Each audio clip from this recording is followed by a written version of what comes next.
Seperti pujian yang kami naikkan, Bapa, kami yang sudah Engkau benarkan dan Engkau adopsi, rindu menjadi saluran berkat bagi banyak orang.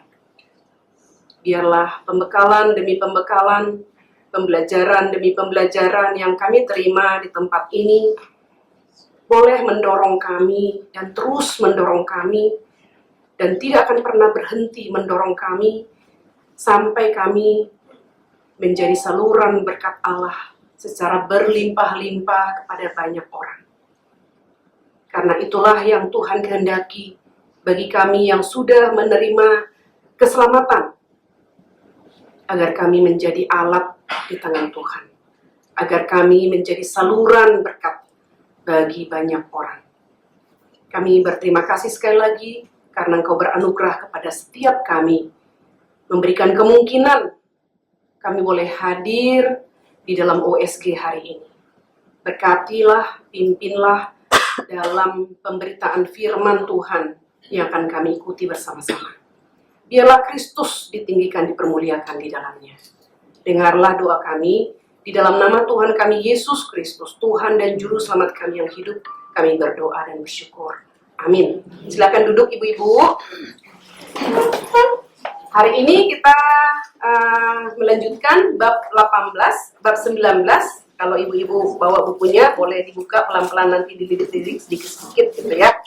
Kita sudah ada di halaman 2, ya, halaman 257 ya, 257. Oke, ibu-ibu, tema kita ya, tema kita anak-anak Allah di bab 19, dan kita sudah mengikutinya minggu lalu, pertemuan pertama, hari ini pertemuan kedua, dan mungkin akan ada 4-5 kali pertemuan. Saya berharap kita bisa menikmati tema anak-anak Allah dalam berkali-kali pertemuan, supaya bukan pengetahuan kita saja yang bertambah, tapi kita bisa menghidupi sebagaimana seharusnya anak-anak Allah di dalam keseharian kita. Ya, jadi berharap Tuhan beranugerah agar kita tidak hanya bertambah pengetahuan, tapi juga semakin jelas identitas kita. Ya, identitas sebagai anak-anak Allah yang kita hidupi di dalam keseharian kita. Di mana keseharian kita? Di rumah, di gereja, dalam pelayanan, dalam masyarakat. Ya, oke. Nah, pertanyaan minggu lalu sudah terjawab ya. Pertanyaan minggu lalu itu, ini.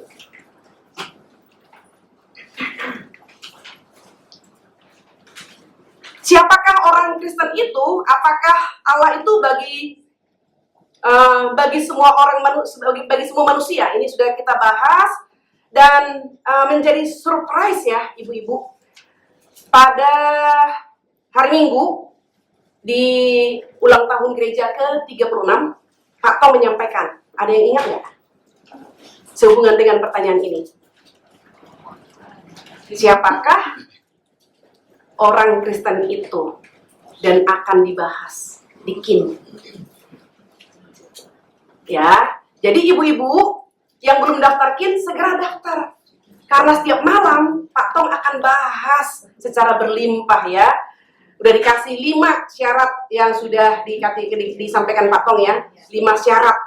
Itu akan dibahas satu demi satu, dan dari situ saya berpikir akan ada kelimpahan ya, kelimpahan yang akan kita terima di dalam sesi-sesi KIN. Nah, jadi ibu-ibu yang bisa hadir segera daftar, atur waktu, karena KIN ini tidak setiap tahun, atau bisa jadi ini KIN terakhir bersama dengan Pak Tong ya. Jadi siapakah orang Kristen itu? JPK langsung menjawab ya, orang Kristen sejati yang telah diadopsi menjadi anak Allah. Masih banyak lagi pendapat tokoh-tokoh lain yang sudah kita bahas minggu lalu. Saya tidak bahas dan materinya saya sudah kirim kepada ibu-ibu. Bisa dibaca lagi. Nah ibu-ibu, ke depan berharap ya para pembicara yang lain juga bisa terus mengirimkan materi.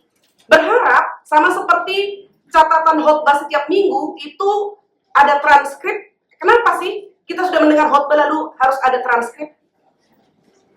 Supaya kita yang sudah mendengar ada kesempatan membaca lagi. Waktu kita membaca kali kedua, kali ketiga, apa yang kita dengar dan kita baca itu bisa dicerna. Sehingga kita tidak hanya senang mendengar dan kasih jempol terus kepada hamba Tuhan yang menyampaikan firman, tapi kita tidak ada waktu untuk mengolah kebenaran itu, merenungkannya, memikirkannya, memperjuangkannya untuk menghidupi dalam keseharian kita. Jadi, kalau ibu-ibu tidak tahu tujuan kenapa ada transkrip, saya kasih tahu nih ya, transkrip khotbah minggu itu tujuannya adalah supaya ibu-ibu bisa membaca kembali. Sehingga khotbah yang minggu lalu baca lagi minggu ini, dapat lagi minggu depan, sehingga dapat ya terus kita pikirkan. Jadi kita tidak senang pulang dari gereja, begitu tutup pintu langsung hilang. Gembiranya cuma di gereja. Karena apa? Kita bisa lupa cepat, ya kan? Nah, jadi apakah Allah itu Bapa bagi semua manusia? Jawabannya ya secara penciptaan, tapi tidak secara keselamatan. Ya, jadi secara penciptaan ya karena Allah itu adalah pencipta seluruh umat manusia, tetapi hubungannya tidak membawa kepada keselamatan. Ketika berbicara tentang apakah Allah itu Bapa bagi semua manusia, jawabannya tidak. Itu terkait kepada hanya orang yang sudah diadopsi yang memanggil Allah itu Bapa, dan di situ tercipta relasi yang membawa kepada keselamatan. Ya, oke. Nah, sekarang kita akan masuk ke dalam pembahasan yang selanjutnya, halaman 257, hubungan baru. Ya, ibu-ibu yang kasih dalam Tuhan Yesus, di sini saya memperbandingkan ya hubungan umat Allah di dalam Perjanjian Lama dan Perjanjian Baru. Aspek identitas ya, Perjanjian Lama, Israel itu disebut anak sulung. Artinya itu kolektif dan nasional. Sedangkan dalam Perjanjian Baru ya, identitas umat Tuhan di dalam Perjanjian Baru adalah setiap orang percaya disebut anak-anak Allah, setiap orang. Berarti bukan bersifat kolektif dan nasional, tapi pribadi, personal ya. Mari kita membuka bersama-sama dari Keluaran 4 dulu ya, supaya kita lihat. Aspek identitas, Keluaran 4 ayat 22.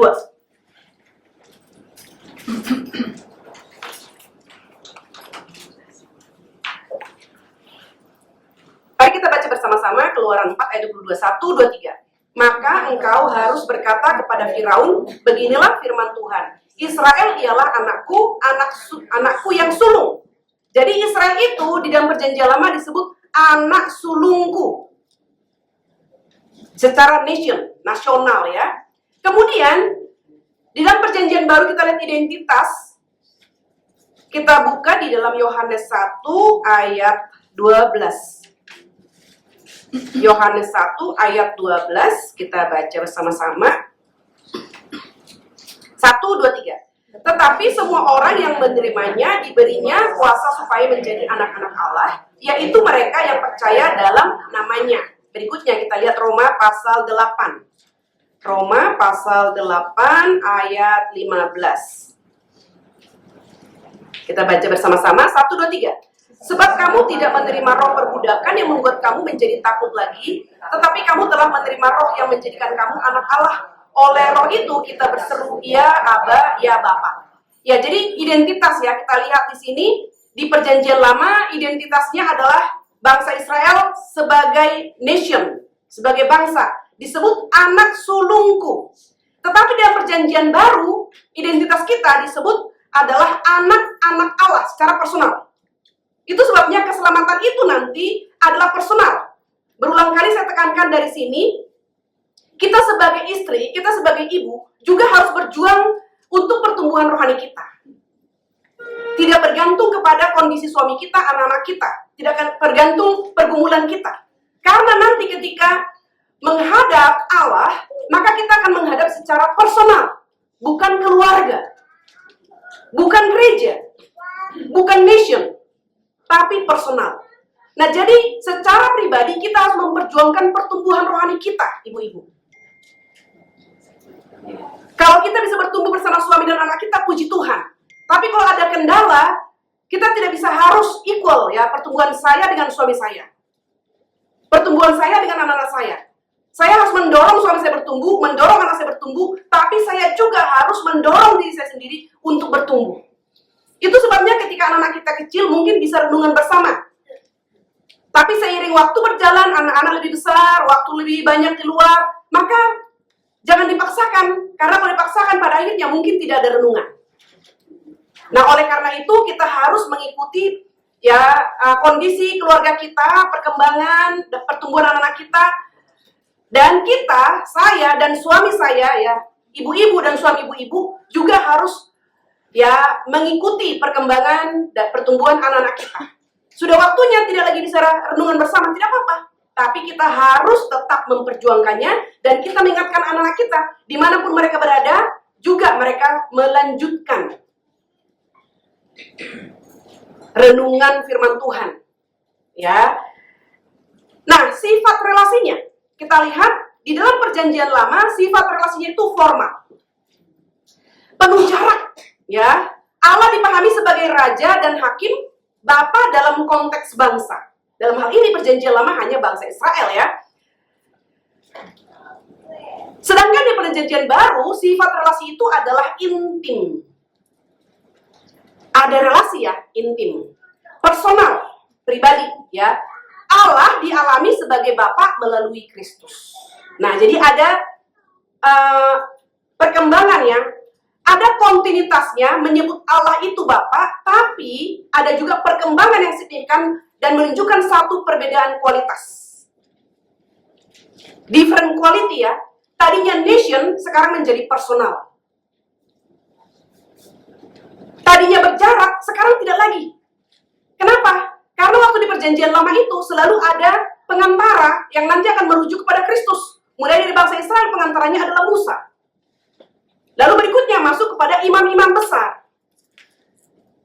Dan semuanya itu adalah merujuk kepada pengantara yang sempurna, yaitu Kristus.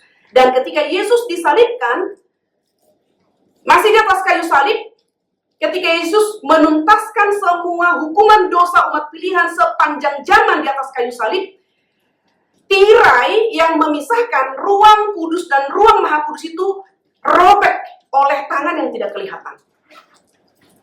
Dan sejak itu, umat Tuhan tidak lagi membutuhkan pengantara imam manusia biasa. Pengantara satu-satunya sejak itu adalah Yesus Kristus. Maka semua orang boleh datang kepada Bapa melalui Yesus Kristus. Menjadi personal. Jadi tidak lagi secara komunal atau secara kolektif, begitu ya. Nah, jadi kita lihat di sini akses ya. Secara akses, jadi di dalam perjanjian lama itu terbatas. Hanya imam besar yang boleh masuk ke dalam ruang maha kudus. Mari kita membuka bersama-sama di dalam Ibrani pasal 9. Ibrani pasal 9 ayat yang ke-7. Kita baca bersama-sama ya. Ibrani pasal 9 yang pasal 9 ayat 7. 1, 2, 3. Tetapi ke dalam kemah yang kedua hanya imam besar saja yang masuk sekali setahun dan harus dengan darah yang ia persembahkan karena dirinya sendiri dan karena pelanggaran-pelanggaran yang dibuat oleh umatnya dengan tidak sadar. Ini di perjanjian lama ya. Lalu kemudian di dalam perjanjian baru kita lihat di dalam Ibrani pasal 10 ayat 19, 10 ayat 19 sampai ke 22. Sekarang kalau di perjanjian lama itu aksesnya terbatas, di perjanjian baru aksesnya terbuka penuh ya. Tirai bait Allah itu terbelah, kita masuk dengan keberanian. Mari kita membaca bersama-sama Ibrani 10, 19, 20, 21, 22. 1, 2, 3. Jadi saudara-saudara, oleh darah Yesus kita sekarang penuh keberanian dapat masuk ke dalam tempat kudus. Karena ia telah membuka jalan yang baru dan yang hidup bagi kita melalui tabir, yaitu dirinya sendiri. Dan kita mempunyai seorang imam besar sebagai kepala rumah Allah. Karena itu, marilah kita menghadap Allah dengan hati yang tulus ikhlas dan keyakinan iman yang teguh. Oleh karena hati kita telah dibersihkan dari hati nurani yang jahat, dan tubuh kita telah dibasuh dengan air yang murni. Kita lihat perbedaannya ya. Di perjanjian lama, kita diwakili oleh imam. Di perjanjian baru, kita berani masuk oleh karena darah Kristus. Ini menjadi perbedaan di dalam agama Kristen dengan agama-agama lain. Agama lain tidak ada kontinuitas yang semakin clear. Sedangkan dalam kekristenan itu dari bayang-bayang sampai real. Ya, dalam perjanjian lama itu bayang-bayang. Nanti akan digenapi real ya. Ketika Kristus mati di atas kayu salib. Nah, sekarang kita lihat hak istimewa ya. Hak istimewa di dalam perjanjian lama, bayangan dari realitas yang akan datang. Di dalam perjanjian baru, hak istimewa itu adalah kita diadopsi. Ketika kita diadopsi, kita diberikan hak istimewa tertinggi dari Injil. Mari kita membuka bersama-sama Kolose pasal 2. Kolose pasal 2 ayat 17.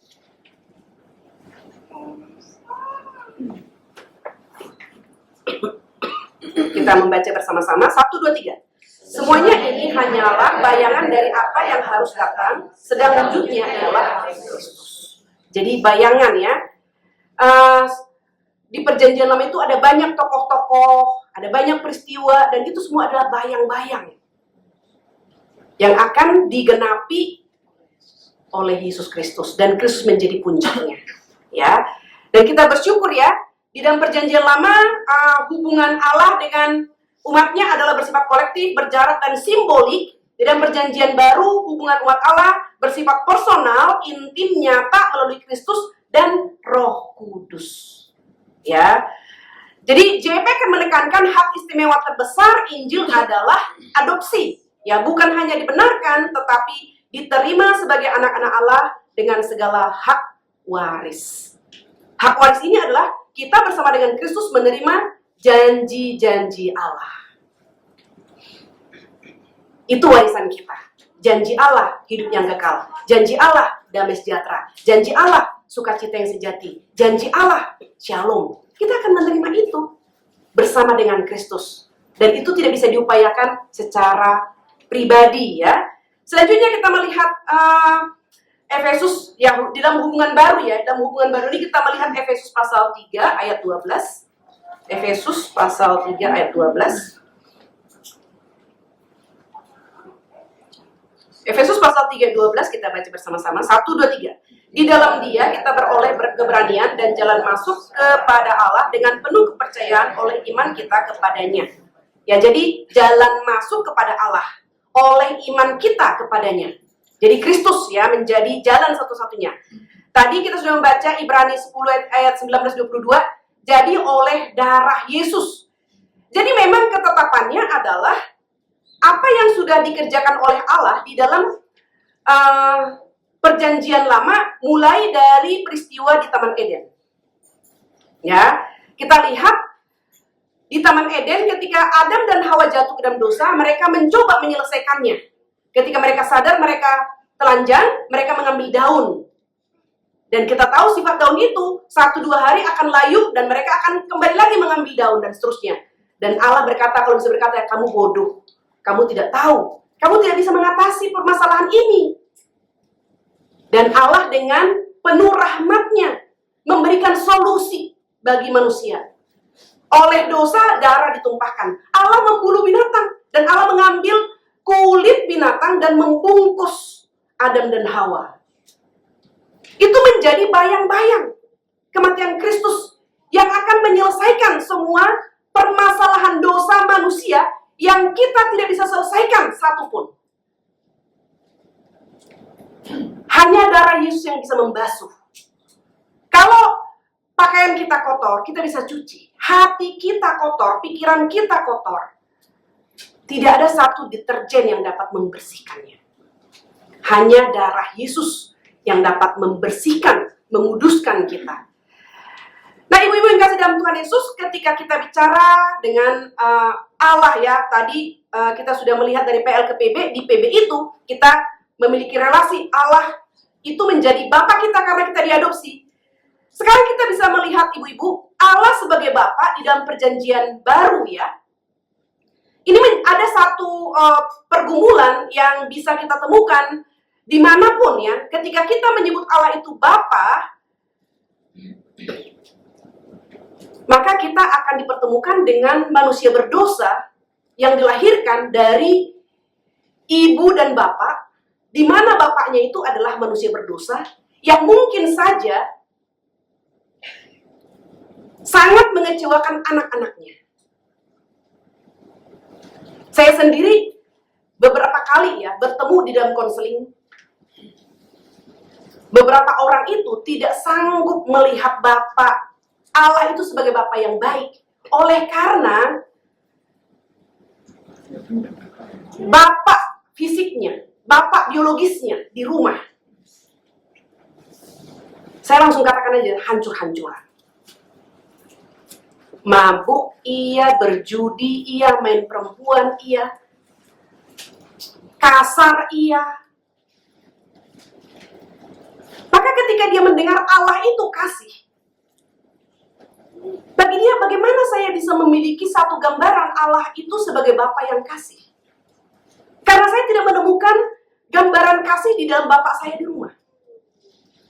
Nah, jadi memang di sini kita lihat ya, ada perbedaannya. Dan hari ini saya berharap kami sebelumnya dalam persiapan kami juga iya. Saya berharap ibu-ibu juga boleh juga iya ya. Siapa tahu ada di antara kita juga ada kekecewaan terhadap Bapa. Hari ini berharap kita dipulihkan. Jadi Allah sebagai Bapa berbeda dengan Allah dunia ayah ya. Allah sebagai Bapa berbeda dengan ayah atau Bapa duniawi yang tidak layak. Berita ini sangat tepat bagi orang yang broken home. Kenapa? Ya, karena memang sering sekali penghalang kita mengenal Bapa di surga adalah karena adanya gambaran ayah jasmani atau Bapa jasmani yang rusak. Apapun itu kita bisa gambarkan. Kalau kita memiliki gambaran yang buruk atau memiliki trauma dengan Bapa kita di rumah, maka kita harus dipulihkan. Yang pertama, tentu kita memiliki idealisme yang positif tentang Bapa ya, sehingga tidak semua pemikiran tentang Bapa menjadi rusak total. Ya. Yang kedua, Allah tidak membiarkan kita menebak seperti apa dirinya atau membandingkan dirinya dengan Bapa kita di rumah.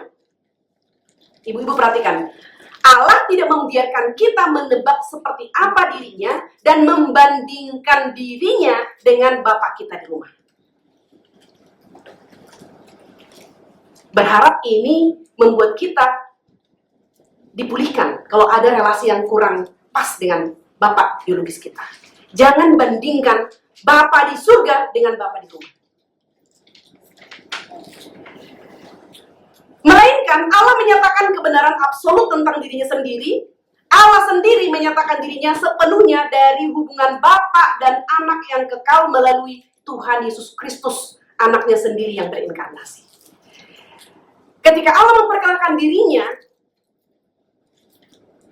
dan kemudian semakin nyata melalui Yesus yang adalah anak tunggalnya yang dikirim berinkarnasi menjadi manusia, Allah itu menyatakan kebenaran absolut tentang dirinya bahwa dia adalah kasih. Sedangkan Bapak biologis kita adalah manusia berdosa. Jadi itu tidak apple to apple. Jadi kita tidak bisa mengatakan saya tidak bisa melihat Bapak itu, Allah itu adalah Bapak yang baik. Ketika aku tidak bisa melihat Bapakku yang di rumah, tidak bisa melihat kebaikan dari Bapak yang di rumah. Jangan dibandingkan. Kalau kita membandingkan memang tidak akan pernah ada akhirnya. Karena Bapak yang di rumah, Bapak biologis kita adalah manusia berdosa. Nah, jadi berharap ini menjadi pemikiran yang memberikan solusi bagi ibu-ibu, bagi kita semuanya yang ada pergumulan ya tentang ayah atau bapak biologis kita. Nah, sekarang kita berikutnya kita akan melihat Bishop ya Robinson. Bishop Robinson ini di dalam buku ya, di dalam buku ini ada, saya mengutip saja dan menambahkan ya. Bishop Robinson ini dalam buku Honest to God ingin membuat teologi yang lebih relevan bagi manusia modern, tetapi dalam prosesnya ia melakukan kesalahan. Yang pertama, ia menafsirkan kebapaan Allah secara simbolik dan eksistensial. Jadi simbolik ya. Yang kedua, ketika kita membuat teologi itu lebih relevan, maka si Robinson ini kesalahan yang kedua mengaburkan transendensi dari pribadi Allah yang sejati dalam Tritunggal. Kita lihat ya, secara ontologi Allah itu dikatakan imanensi, simbolik, dan tidak transenden. Sedangkan Allah Tritunggal itu adalah Allah yang imanen dan transenden. Jadi Bishop Robinson ini hanya melihat Allah itu dalam aspek imanensi. Tentu udah salah ya, imanensi itu berarti imanen Immanuel, ditarik sampai ke bawah. Dan dia tidak melihat Allah itu memiliki unsur transenden. Ya. Kemudian kebapaannya dikatakan simbol kasih dan kedekatan.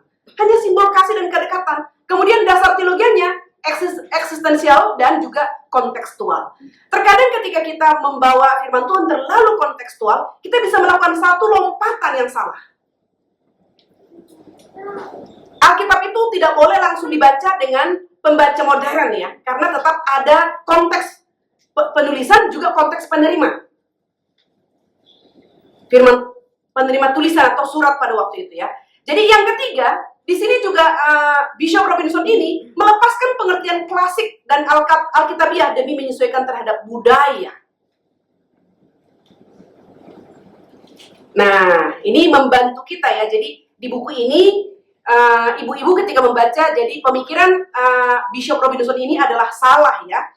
Dan sekarang saya memberikan pemikiran Calvin, Bavinck, dan juga Packer ya.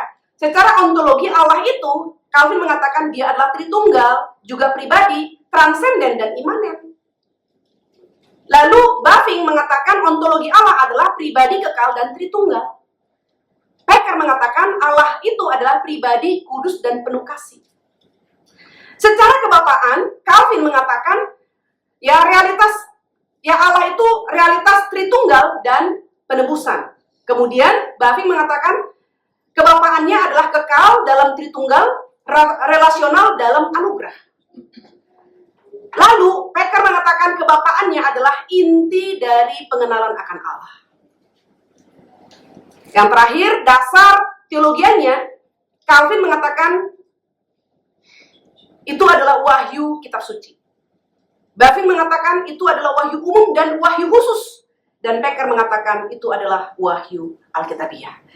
Kita lihat di sini ya perbedaannya. Jadi ketika kita salah dalam doktrin, maka kita bisa salah dalam hidup. Maka penting sekali kita belajar doktrin, ibu-ibu.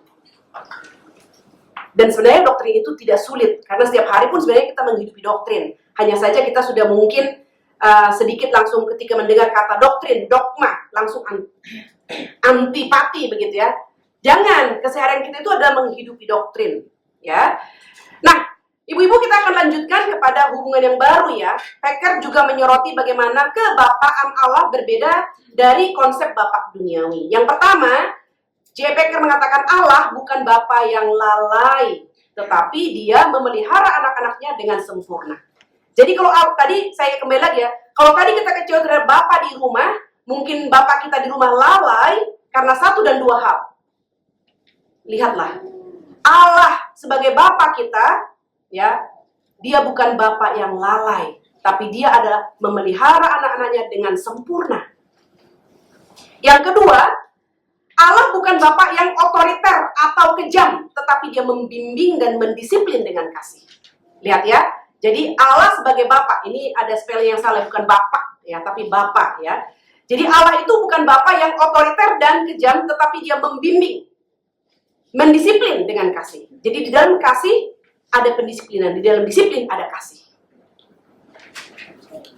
Di dalam Ibrani dikatakan anak yang dikasihinya dihajarnya. Kemarin saya baru membesuk satu guru kami, guru sekolah Calvin, Ibu Dana, yang masuk rumah sakit. Hari ini sudah keluar dari rumah sakit. Saya mendengar sudah ada penyebaran begitu ya, tapi masih ya, dokter A mengatakan penyebaran, dokter B mengatakan tidak, dan dia lebih memilih percaya kepada dokter B. Tapi saya berpikir saya perlu pergi ke rumah sakit untuk berbicara kepada dia. Sekiranya pun menyebar, Dia harus siap. Jadi mulai daripada tindakan biopsi sampai hasil biopsi ada 14 hari. Akan diberitakan. Lalu saya katakan kepada dia, apa yang kamu harapkan? Saya berharap dokter B tidak terjadi penyebaran. Lalu saya bertanya, bagaimana sekiranya kebenaran itu adalah dokter A? Dia diam. Lalu saya katakan, betapa Tuhan itu baik, Bu Dana. Melalui kedokteran pun, Tuhan tahu manusia itu butuh kekuatan. Kenapa dari biopsi sampai hasil biopsi diberitakan butuh waktu 14 hari? Satu sisi, Tuhan memberikan waktu kepada kita untuk minta kekuatan menerima hasil. Apapun hasilnya Tuhan, Engkau berdaulat.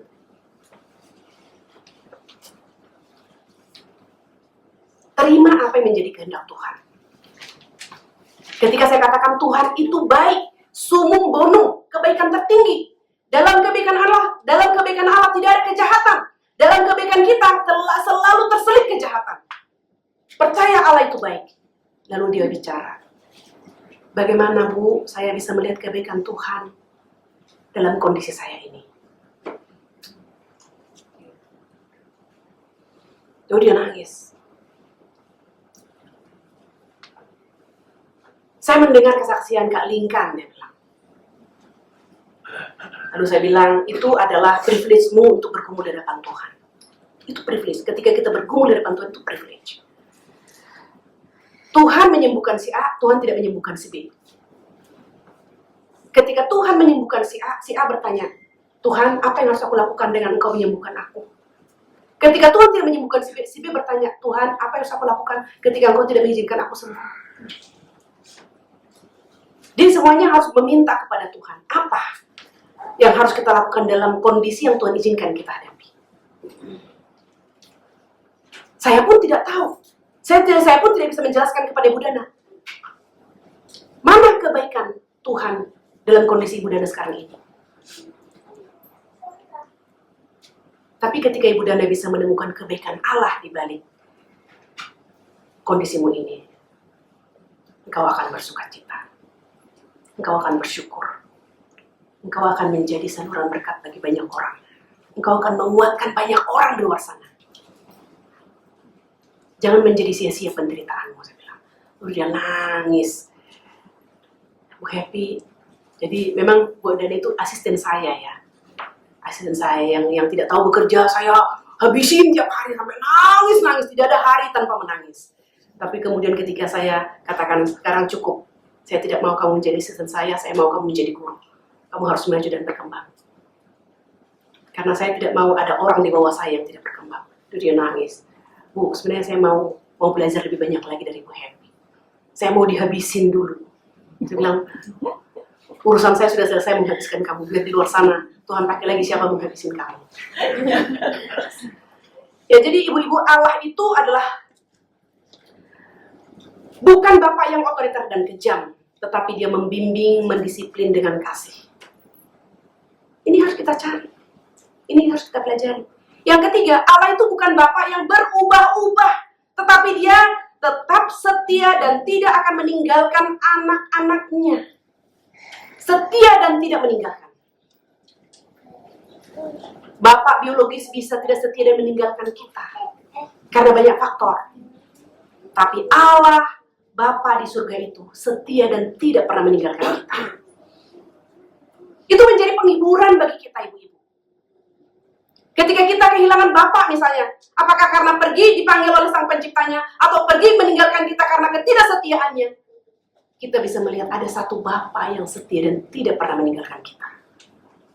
Itu menjadi penghiburan bagi banyak anak yang ditinggalkan oleh bapaknya secara tidak menyatakan ketidaksetiaan.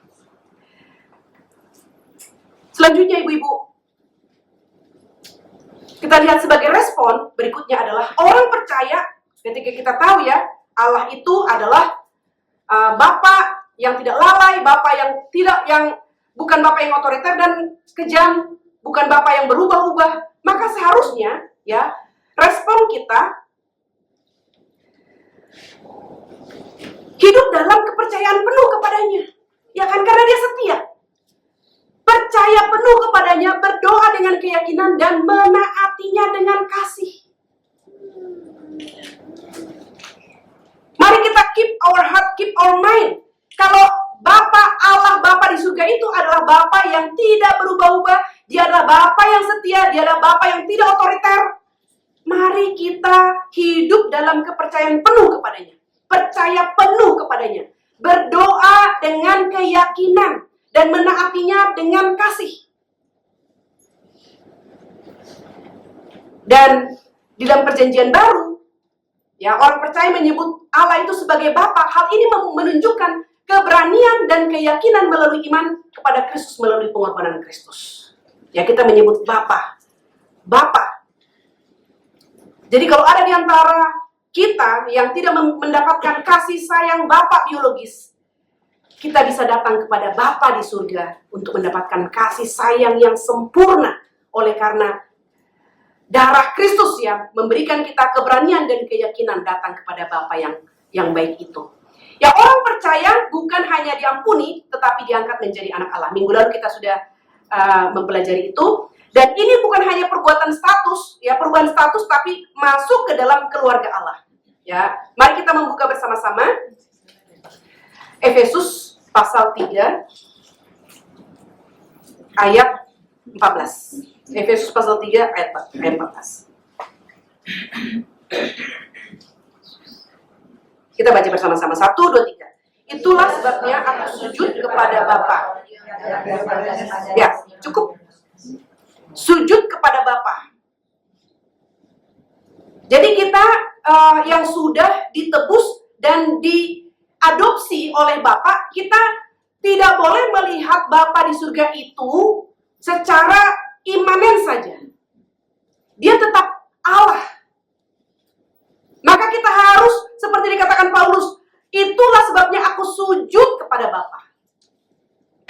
Dia Bapa ya karena kita diadopsi, tapi jangan sampai kita memiliki mindset yang salah. Allah Bapa yang kita panggil Allah, yang kita panggil Bapa itu secara imanen, tapi kita harus ingat Dia juga tetap transenden. Dia adalah Allah yang kita sembah sujud. Ya, berikutnya kita lihat Efesus pasal 1 ayat 3. Kita baca bersama-sama 1, 2, 3. Terpujilah Allah dan Bapa Tuhan kita Yesus Kristus yang dalam Kristus telah mengaruniakan kepada kita segala berkat rohani di dalam surga, ya. Terpujilah Allah dan Bapa. Berikutnya kita membaca Yohanes 1 ayat 12. Tadi udah kita baca ya, itu adalah tentang adopsi. Kita lihat sekarang Yohanes 20. Yohanes 20 ayat 17. Kita baca sama-sama. 1, 2, 3. Kata Yesus kepadanya, janganlah engkau memegang aku, sebab aku belum pergi kepada Bapa. Tetapi pergilah kepada saudaraku dan katakanlah kepada mereka, bahwa sekarang aku pergi kepada Bapakku dan Bapamu, Allahku dan... Jadi orang yang percaya kepada Yesus Kristus, Yesus menjadi saudara sulung kita. Maka Yesus berkata, Bapakku dan Bapamu, Allahku dan Allahmu. Orang yang sudah mengalami unity with Christ, persatuan dengan Kristus, maka Yesus mengatakan, Bapakku dan Bapamu, Allahku dan Allahmu. Jadi harus mengalami unity with Christ, persatuan dengan Kristus, supaya kita bisa diadopsi, sehingga kita menyebut Allah itu Bapa. Bapakku dan Bapamu, Allahku dan Allahmu. Nah, ini menjadi urgen. Bagaimana supaya banyak orang memanggil Allah itu menjadi Bapa hanya melalui penginjilan. Beberapa ibu-ibu anggota WSG kita bersama dengan tim KKR regional baru pulang ya, dari Nias, dari Ambon, dari Mamasa, dan ada yang dari Kalimantan juga. Kita berharap, bukan ini harapan saya secara pribadi, kita berharap ibu-ibu yang ada di sini, yang belum ada pengalaman KKR regional, boleh berdoa, boleh bergumul. Jangan hanya kita menikmati memanggil Allah itu Bapa. Masih banyak orang luar sana yang menjadi budak dosa. Di mana ketika mereka menjadi budak dosa, iblis pun tidak sayang kepada mereka. Tidak ada yang menyayangi mereka. Seperti anak yatim piatu yang terlantar. Mereka hidup di dalam ketakutan, keputusasaan, tidak ada pengharapan. Hanya jikalau mereka mengalami unity with Christ, mereka dilahir barukan, mereka dibenarkan, baru mereka diadopsi, mereka menjadi anak-anak Allah. Mereka akan memiliki sukacita yang sejati. Mereka memiliki keluarga baru, keluarga kerajaan Allah. Ya, selanjutnya kita membuka di dalam 1 Yohanes 3. 1 Yohanes 3 ayat 1. Kita baca sama-sama, 1, 2, 3. Lihatlah betapa besarnya kasih yang dikaruniakan Bapa kepada kita, sehingga kita disebut anak-anak Allah. Dan memang kita adalah anak-anak Allah. Karena itu dunia tidak mengenal kita, sebab dunia tidak mengenal Dia. Nah, jadi ketika kita diadopsi menjadi anak-anak Allah, maka kita harus menghidupi panggilan kita, status kita sebagai anak-anak Allah, terang dan garam. Dikatakan di sini, dunia tidak mengenal kita sebab dunia tidak mengenal Allah. Jadi harusnya kita look different. Ketika kita terjun ke dalam masyarakat, masyarakat langsung bisa mengidentifikasi kita, siapa kita, tanpa membawa embel-embel, I am a Christian. Ketika seorang murid dari SKC, waktu itu dia mau masuk ke UI, dia datang kepada saya, Bu, minta waktu bicara. Lalu dia sedikit mengungkapkan unek-uneknya, kenapa orang reform itu merasa benar sendiri, dan seterusnya begitu ya. Lalu saya katakan kepada dia, bukankah kamu sudah menjudge? Dengan kamu mengatakan kenapa orang reform menganggap diri benar sendiri, saya balikan, bukankah kamu sudah menjudge? Orang reform itu siapa? Saya orang reform, Pak Iwan orang reform, Pak Tong reform. Mungkin ada oknum. Dengan adanya oknum yang menganggap diri benar sendiri, kamu tidak boleh mengatakan orang reform. Itu oknum. Karena saya orang reform, Pak Iwan orang reform, Pak Tong orang reform. Apakah kami termasuk di dalamnya? Ya, by the way, dia katakan, saya udah keterima di UI. Bagaimana saya harus menjalankan panggilan saya sebagai mahasiswa Kristen di UI? Saya katakan, sangat gampang. Semua kristalisasi kebenaran yang sudah kamu terima, kamu hidupi. Ketika kamu memberikan opini, kamu bisa mengatakan, menurut iman Kristen. Supaya mereka tahu bagaimana iman Kristen memandang satu masalah. Dalam pergaulan, juga kamu boleh berbicara, dan jangan pernah malu. Menurut agama saya. Tentu saja kamu harus bergaul, dan tidak menjadi ekstremis negatif, tapi ekstremis positif. Dan tidak menjadi aneh. Kamu harus masuk dalam pergaulan, untuk bisa menggarami. Kamu tidak boleh eksklusif. Tapi kamu harus, ya, kristalisasi kebenaran itu kamu hidupi. Dan kamu berani menyuarakan, menurut iman Kristen, atau menurut iman saya. Karena orang Islam juga dengan nyata-nyata mereka, saya Islam. Dan mereka akan menyatakan, menurut iman saya. Lalu dikatakan, apakah saya berani, Bu Happy? Saya tidak tahu, saya bilang. Justru sekarang kita bicara, supaya kamu boleh berdoa, Tuhan tolong saya supaya saya berani. Menyatakan identitas saya tanpa dengan arogan.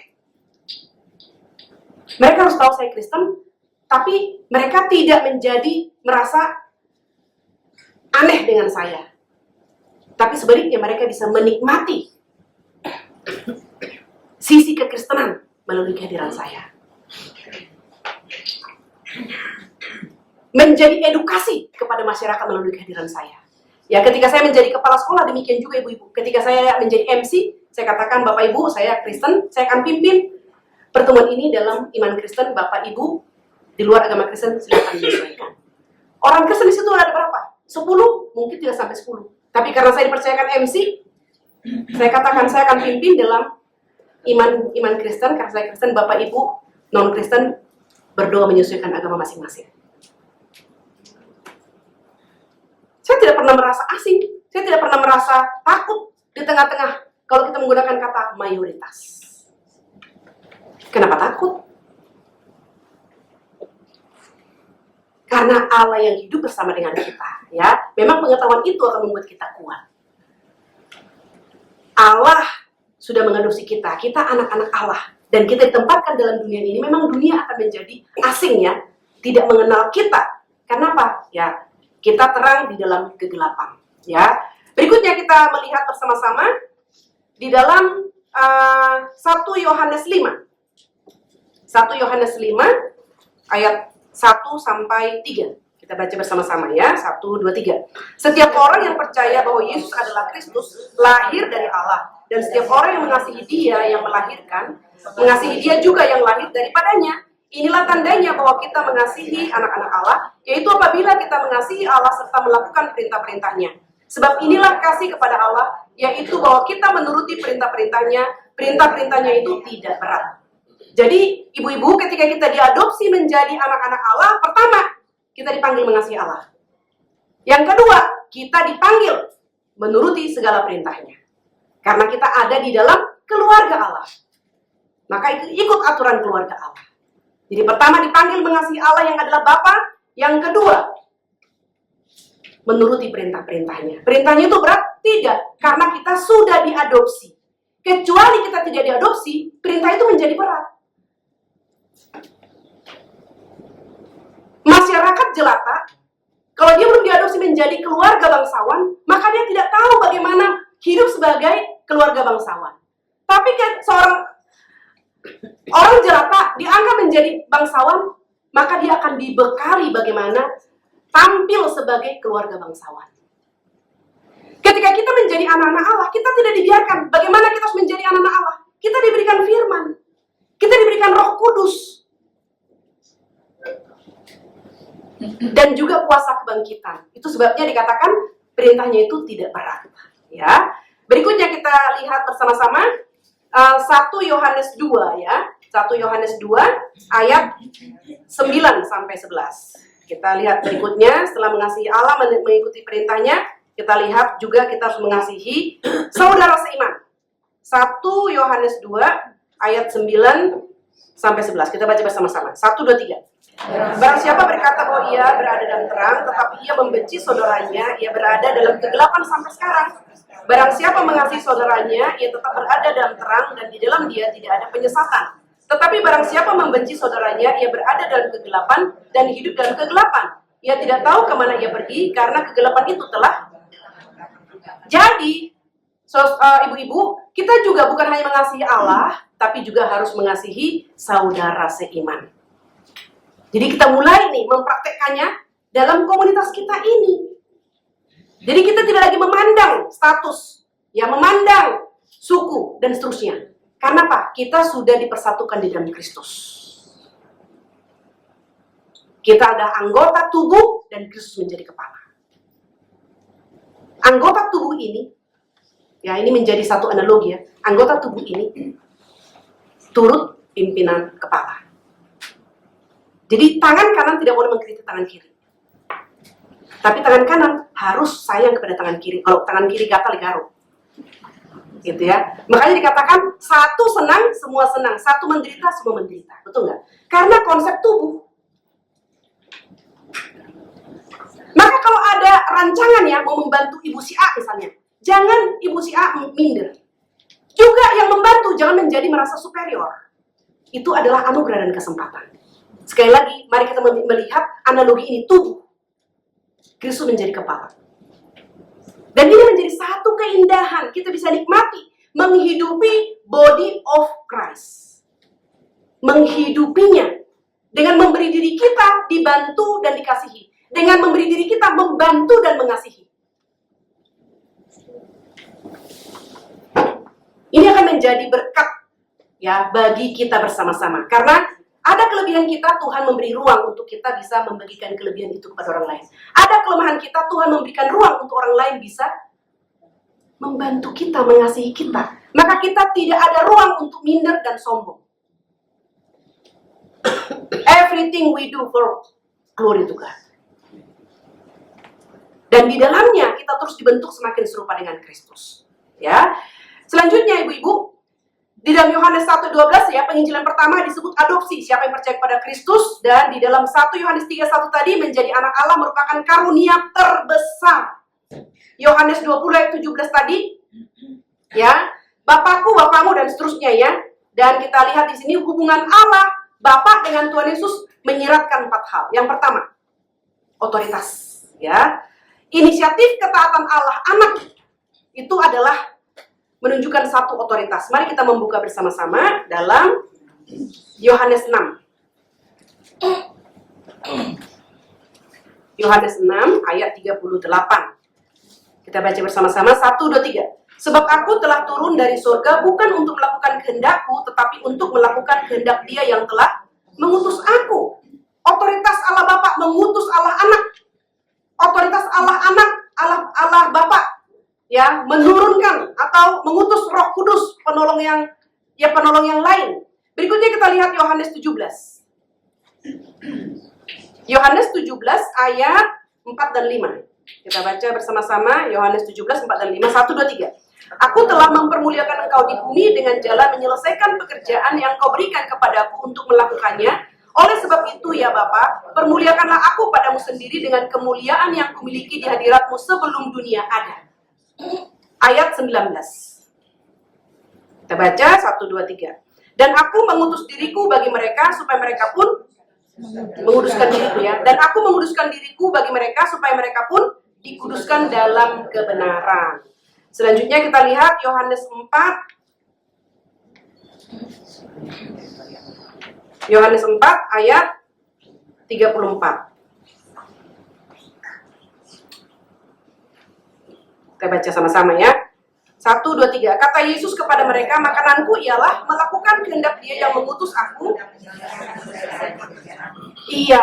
Kalau kita dibentuk dari hari ke hari to be like Christ, maka ini nomor 1 ini kita perlu ikuti. Yesus berkata, makananku ialah melakukan kehendak Dia yang mengutus aku dan menyelesaikan pekerjaannya.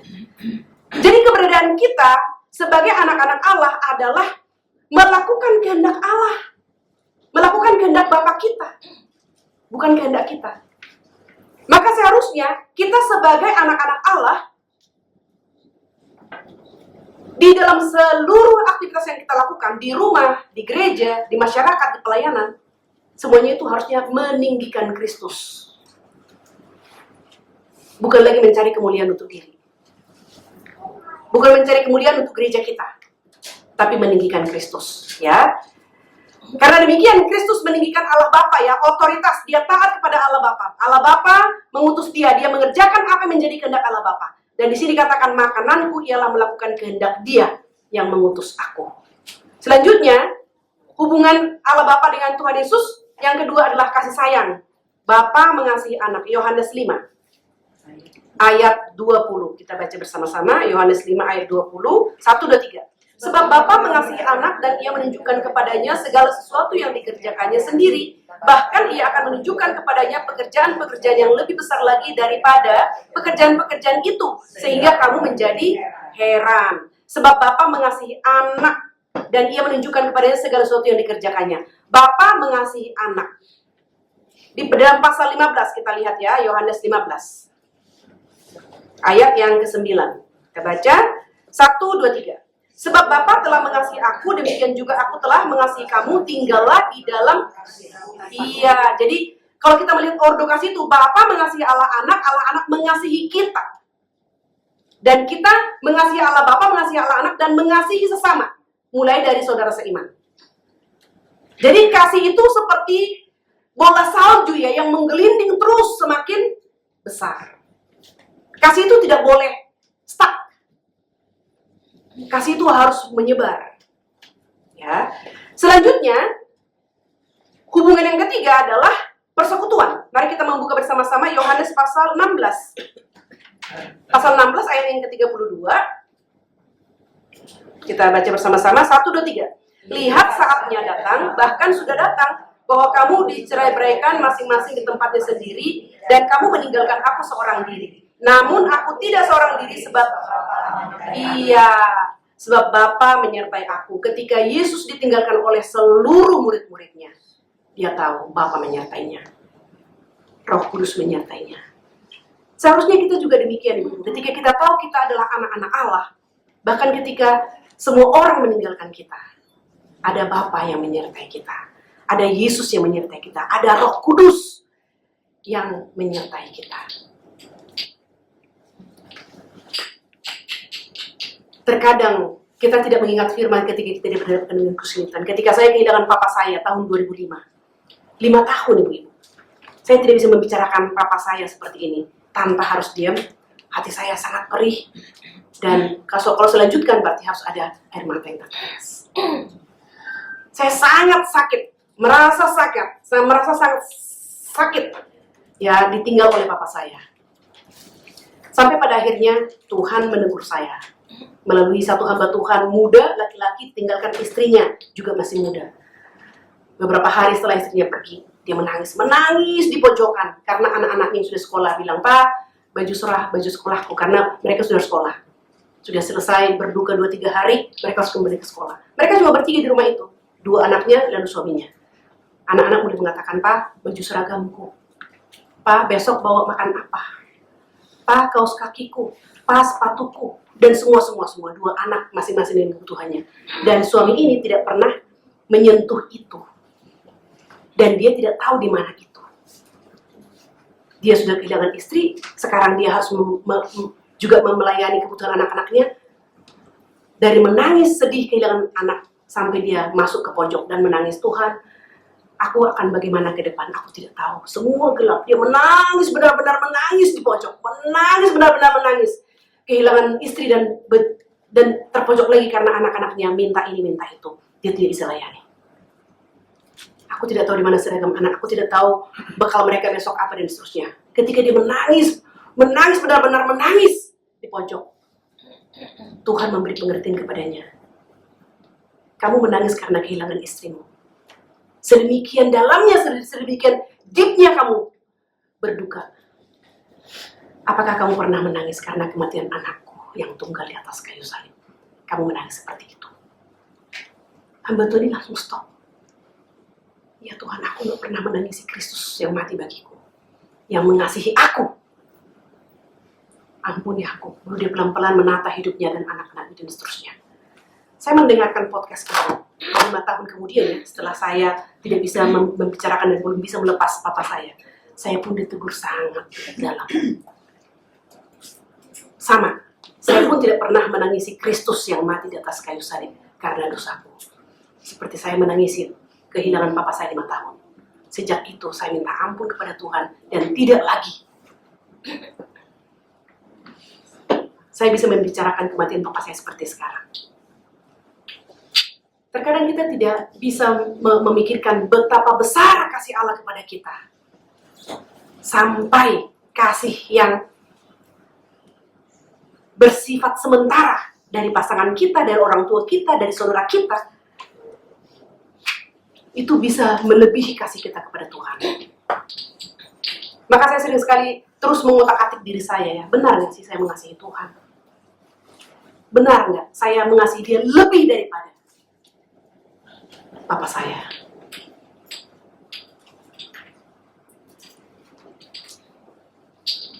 Karena saya tidak pernah menangisi kematian Kristus di atas kayu salib. Dengan pengertian yang benar ya, bahwa Kristus mati karena Dia mengasihi saya. Betapa besar kasihnya kepadaku. Lebih besar daripada kasih papa saya kepada saya. Dan jadi ibu-ibu yang kasih dalam Tuhan Yesus, saya pun tidak melihat ketika papa saya pergi, ada Tuhan, ada Bapa yang baik yang menyertaiku. Maka sampai 5 tahun selalu ya meneteskan air mata ketika memikirkan papa biologi saya, tanpa memikirkan Bapa surgawi. Berikutnya, kehormatan ya, dalam hubungan Allah Bapa dengan Allah Anak adalah kehormatan. Kita lihat berikutnya Yohanes 17 ayat 1. Kita baca sama-sama, 1, 2, 3. Demikianlah kata Yesus, lalu ia menengadah ke langit dan berkata, Bapa, telah tiba saatnya, permuliakanlah anakmu supaya anakmu mempermuliakan engkau. Ya, jadi Allah Bapa menghormati Allah anak, permuliakanlah anakmu supaya anakmu mempermuliakan engkau. Kita lihat lagi Yohanes 5 ayat 22-23. Yohanes 5 22-23. Kita baca bersama-sama, 1, 2, 3. Bapa tidak menghakimi siapapun, melainkan telah menyerahkan penghakiman itu seluruhnya kepada anak, supaya semua orang menghormati anak sama seperti mereka menghormati Bapa. Barang siapa tidak menghormati anak, ia juga tidak menghormati Bapa yang mengutus dia. Jadi Bapa pun mengajar kita menghormati Allah anak. Ya, sebagaimana dikatakan barang siapa tidak menghormati anak, juga tidak menghormati Bapa yang mengutus dia. Selanjutnya saudara kita lihat hubungan ini ya, penuh kasih, keintiman, dan kepercayaan. Ya, dan ini menggambarkan relasi Bapa dan anak. Bukan hanya raja dan rakyat. Bukan hanya hakim dan terdakwa. Tapi Bapa dan anak. Ini adalah hubungan yang sangat indah, saudara. Kalau kita sudah diadopsi menjadi anak-anak Allah, kita tidak lagi melihat Bapa itu sebagai hakim dan kita terdakwa. Bayangkan, saudara, hubungan ini seharusnya adalah Allah hakim, kita terdakwa. Karena kita manusia berdosa yang harus menerima upah dosa. Tapi ketika kita dibenarkan dan diadopsi, hubungan itu menjadi bapa dan anak. Ya.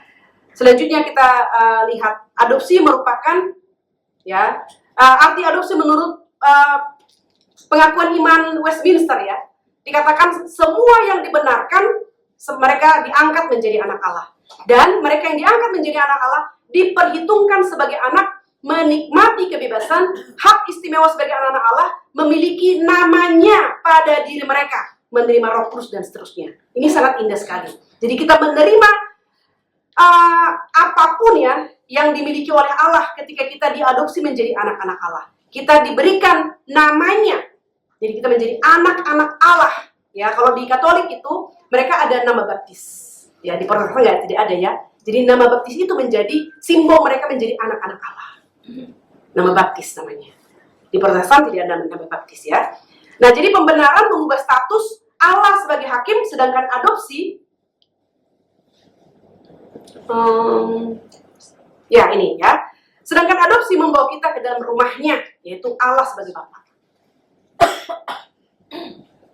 Itu sebabnya ibu-ibu, kalau kita sudah diadopsi, kita tidak perlu takut kematian.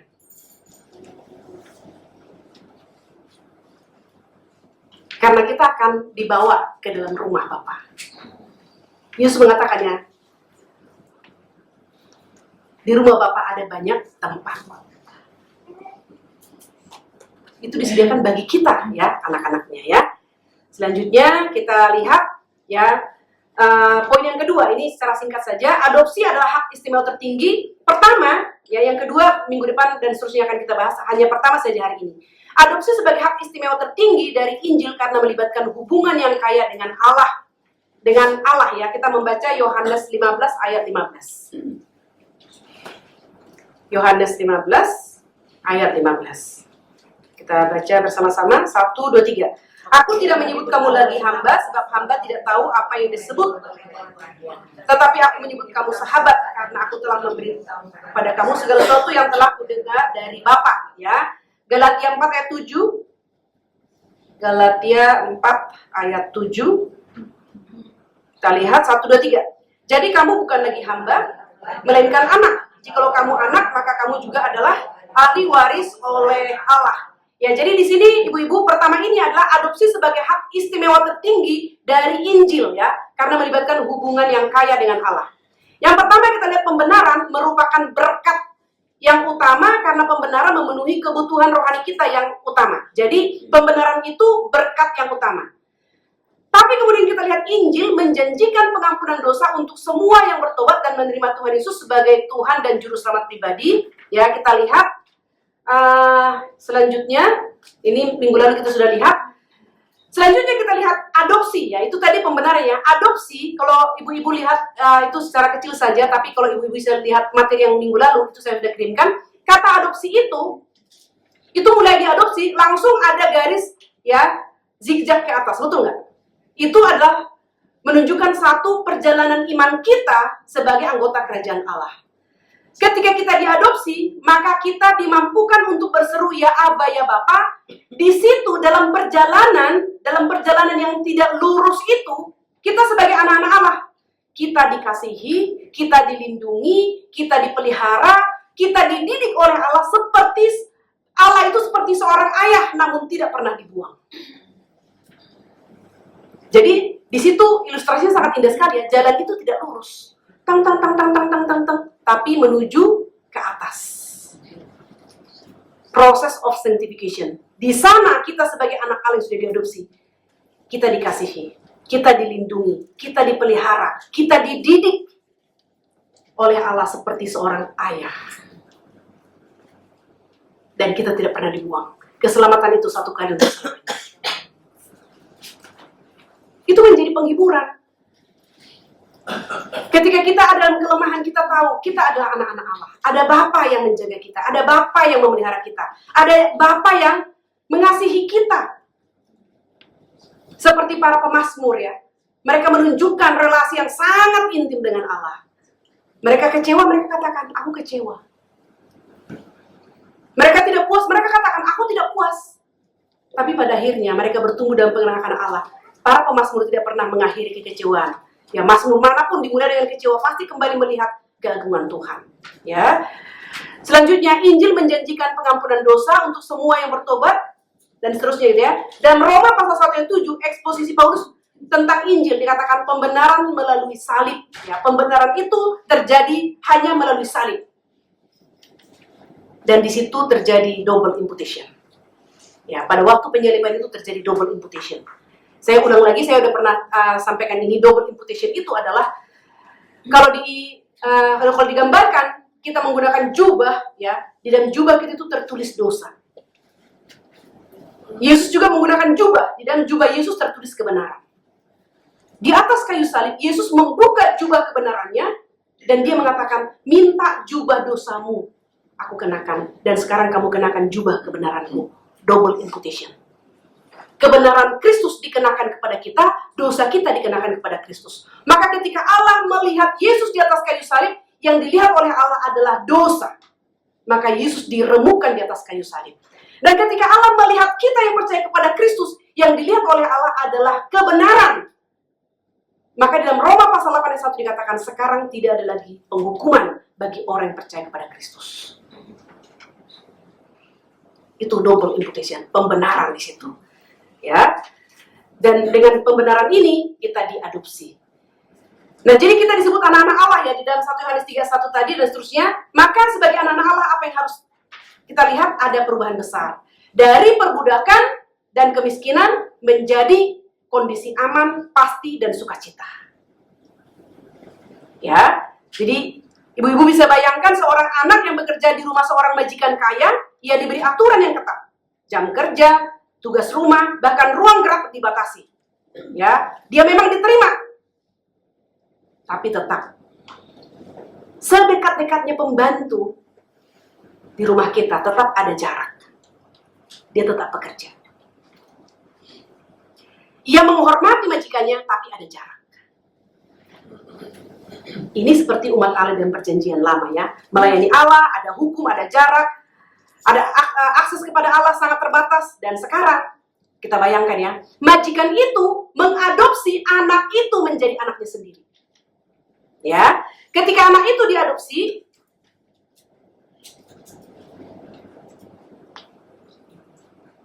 kita lihat, ia tidak lagi sekedar pekerja. Ya kan? Tadinya pekerja, sekarang tidak lagi pekerja. Dia menjadi anggota keluarga, dia boleh duduk makan semeja, menyebutkan sang majikan Bapa.